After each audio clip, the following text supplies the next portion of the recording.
आज का जो हमारा टॉपिक है प्लासी का युद्ध। तो प्लासी का युद्ध बहुत बहुत बहुत महत्वपूर्ण है टॉपिक, और ये टॉपिक आज आपको पूरा एकदम से क्लियर हो जाएगा। जहां भी कंफ्यूजन है वो बिल्कुल क्लियर हो जाएगा। लेकिन हाँ, इस टॉपिक को देखने से पहले अगर आप मेरा पहले वाला वीडियो नहीं देखे हैं तो पहले उसको देख ले, क्योंकि वो बहुत एकदम से आपको बेसिक से हमने वो वीडियो डाले हैं और एक तरफ से डाले हैं।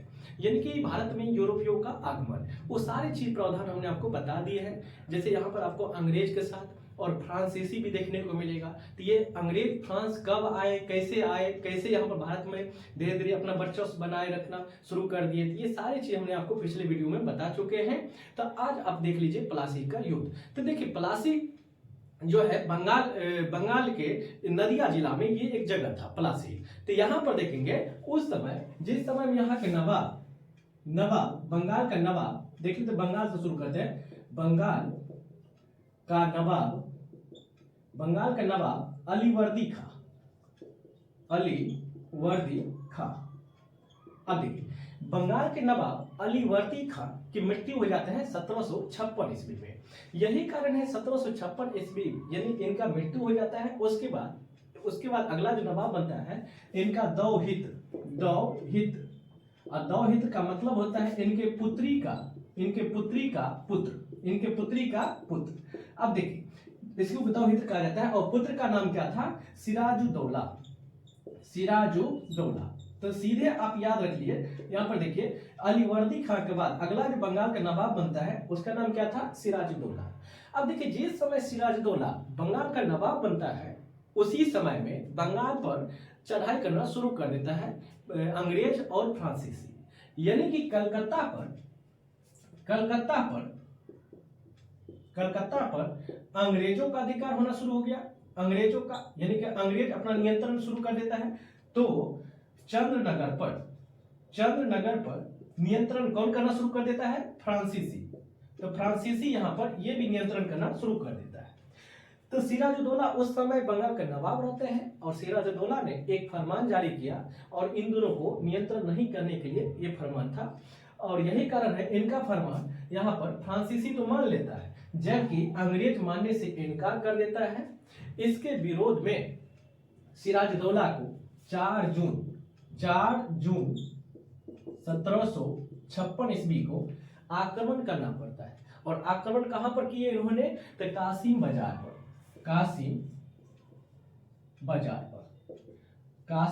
पर आक्रमण कर देता है। आक्रमण किए, कौन किया आक्रमण? तो सिराजुद्दौला देखिए सिराजुद्दौला ने आक्रमण कर दिए कासिम बाजार पर 4 जून 1756 ईस्वी। और उसके बाद इन्होंने फिर दूसरा आक्रमण की प्लानिंग करता है, और दूसरा आक्रमण कर देते हैं 15 जून 1756 ईस्वी कलकत्ता पर दूसरा आक्रमण इन्होंने कर दिया। अब देखो कलकत्ता पर इन्होंने घेरेबंदी शुरू कर देते हैं, और लगभग 4-5 दिन तक घेराबंदी करने के बाद यानी कि कलकत्ता के फोर्ट विलियम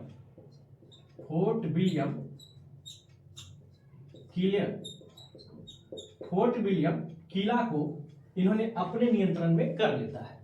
देखो सिराजुद्दौला किस पर नियंत्रण कर लेता है? फोर्ट विलियम किला पर। जबकि इस किला पर नियंत्रण किसका था? अंग्रेजों का था। अंग्रेज को यहां से भाग करके फुल्टा द्वीप पर शरण लेना पड़ा। अब देखो अंग्रेज यहां से भाग करके कहां आ रहे हैं? फुल्टा द्वीप पर। उसी समय यहां पर 146 अंग्रेज को पकड़ लेता है नवाब यानी कि सिराजुद्दौला की सेना, और इन 146 अंग्रेजों को यहां पर छोटे से काल कोठरी में बंद कर देता है। और जब अगले दिन इस कोठरी से निकालते हैं तो 23 ही जिंदा बच पाते हैं। कितने जिंदा बच पाते हैं? 23 ही जिंदा अंग्रेज यहां पर बच पाते हैं। और यही कारण है इस घटना का नाम हाउलवेल ने ब्लैक होल की घटना कहा। ब्लैक होल, कौन घटना कहा?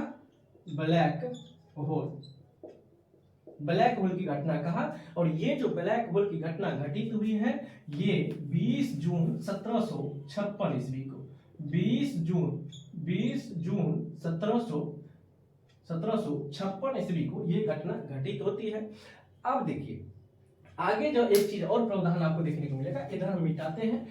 अब देखिए यहाँ पर अब ये घटना के बाद सिराजुद्दौला क्या कर देते हैं, बंगाल का नाम परिवर्तन कर देता है, बदल देता है। अब बंगाल का नाम बदल करके अलीनगर रख देता है। अब देखो बंगाल के नवाब, बंगाल का नाम बदल कर अलीनगर रख दिया और उसका प्रभारी जो बना देता है मानिक चंद को बना देता है।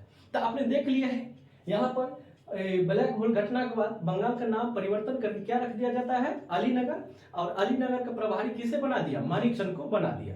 अब देखो मानिक चंद को बना देता है और नवाब वहां से बंगाल से अपनी राजधानी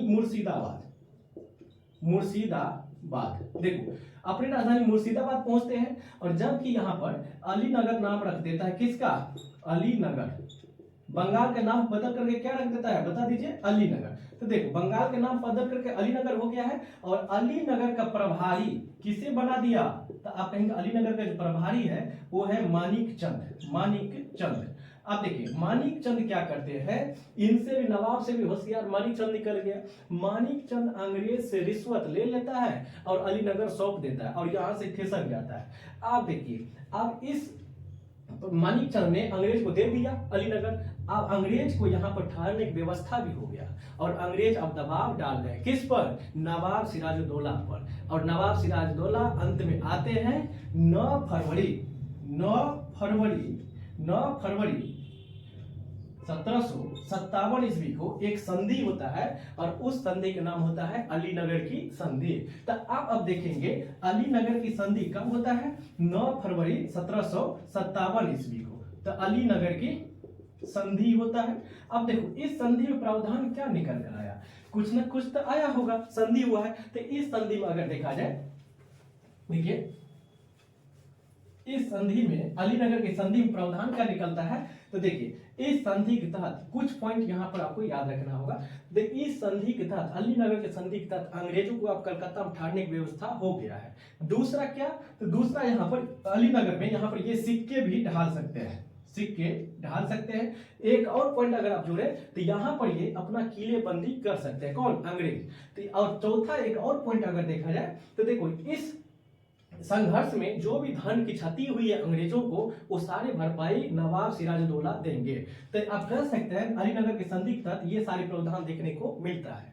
अब देखिए यहाँ पर इसको ठहरने की व्यवस्था तो हो गया है बंगाल में अंग्रेजों को। अब अंग्रेज धीरे धीरे क्या चाहते हैं, अपना विस्तार, और ये आप चाहते हैं कोई एक ऐसे भारतीय हमें मिले जो रंग रूप में तो भारतीय हो लेकिन उसका खून अंग्रेज जैसा हो, यानी कि अंग्रेजों के समर्थन में हो। और ऐसे मिल जाता है सिराजुद्दौला का खुद ही उनका जो है सलाहकार मीर जाफर। अब देखो मीर जाफर को अपने पक्ष में ले लेता है कौन, अंग्रेज। तो देखो ये मीर जाफर हो गया, मीर जाफर। अब देखो मीर जाफर को अंग्रेज अपने पक्ष में ले लेता है और यहाँ पर इनको कुछ लोग देता है और कहता है अगर हमें आप मदद करते हो तो बंगाल का अगला नवाब हम बना देंगे। हालांकि सिराजुद्दौला के दरबार के बहुत सारे आदमी उनके विरोध में और अंग्रेजों के सपोर्ट में आ गए, जिसमें से सबसे प्रमुख था नवाब का मौसी घसीटी बेगम, मानिकचंद, राय दुर्लभ, जगत सेठ। बहुत आदमी ऐसे था जो अंग्रेज से मिल चुका था। अब देखो ये षड्यंत्र, ये सारे दरबारी, इनका षड्यंत्र एक रास्ता है और वही षड्यंत्र प्लासी का युद्ध कहलाता है। तो अब देख लेते हैं प्लासी के युद्ध पर थोड़ा सा। तो देखिए यहाँ पर प्लासी के युद्ध, तो ये प्लासी युद्ध से पहले थोड़ा सा बेस था। तो देखिए प्लासी युद्ध होता है, यहाँ पर मीर जाफर किसके विरुद्ध चल जाता है, नवाब के विरुद्ध, अंग्रेज से मिल जाता है। लेकिन ये बात मीर जाफर क्या कहते हैं, नवाब को नहीं पता, ठीक है ना। तो यहाँ पर देखिए, यहाँ पर मीर जाफर, राय दुर्लभ, जगत सेठ, नवाब के मौसी घसीटी बेगम, मानिकचंद लिख दिया है, ठीक है ना। ये लोग किससे मिले हुए थे, तो अंग्रेजों से मिले हुए थे। देख लीजिए अंग्रेजों से मिले हुए थे। लेकिन ये बात सिराजुद्दौला को नहीं पता था। यही कारण है 23 जून 1757 ईस्वी को युद्ध होता है और इस युद्ध का नाम क्या दे दिया है, प्लासी का युद्ध। इस युद्ध में परिणाम क्या आता है, देखो नवाब यहाँ से भाग करके, प्लासी से भाग करके अपनी राजधानी बाद चले जाते हैं, लेकिन मुर्शिदाबाद में मीर जाफर का पुत्र मीरन ने मोहम्मद बेग से हत्या करवा देता है। तो ये भी बेचारा मर जाते हैं। यहाँ पर नवाब भी मर जाते हैं, लेकिन नवाब के दो विश्वसनीय मित्र, उनका भी मृत्यु हो जाता है इस प्लासी के युद्ध में। और दोनों मित्र का नाम क्या था? तो एक मित्र का नाम था, देखो विश्वसनीय मित्र था नवाब का, एक मित्र का नाम था मीर मदन और दूसरा का नाम था मोहन लाल। ये दोनों मर जाते हैं। ये नवाब की तरफ से लड़ रहे थे और इस प्लासी युद्ध में दोनों का भी हत्या हो जाता है। अब देखो, जब ये मर जाते हैं तो अगला नवाब कौन बन रहा है? मीर जाफर। बंगाल का अगला नवाब कौन बना? मीर जाफर। और मीर जाफर यहाँ पर नवाब बना और इसके बदले में 24 परगने की जमींदारी अंग्रेजों को देना पड़ा। तो यहाँ पर देख लीजिए 24 परगना की जमींदारी किसको दिया, ये बता दीजिए। तो अंग्रेजों को देना पड़ा। साथ में बिहार, बंगाल और उड़ीसा में निःशुल्क व्यापार की अनुमति भी दे दिया। तो देखिए यहाँ पर मीर जाफर के साथ आर्थिक शोषण लॉर्ड क्लाइव खूब करते हैं यहाँ पर। इसीलिए लॉर्ड क्लाइव का गीदड़ किसे कहा गया है? मीर जाफर को कहा गया है। लॉर्ड क्लाइव का गधा किसे कहा गया है? मीर जाफर को कहा गया है। तो आप देख सकते हैं यहाँ पर ये सारे प्लासी के युद्ध से ही संबंधित है। आगे जाकर के जब बहुत सारे आर्थिक शोषण इस पर करना शुरू कर दिया और इसका विरोध जब मीर जाफर शुरू कर देता है, तो मीर जाफर को नवाब के पद से हटा करके मीर कासिम को बंगाल का नवाब बना दिया जाता है। फिर हम आगे आएंगे कैसे एक षड्यंत्र होकर के रचते हैं, जो एक आप कह सकते हैं बक्सर का युद्ध तैयार होता है। तब तक के लिए आप इसको देख लीजिए। अच्छा लगे तो लाइक करिएगा और सब्सक्राइब भी कर दीजिएगा।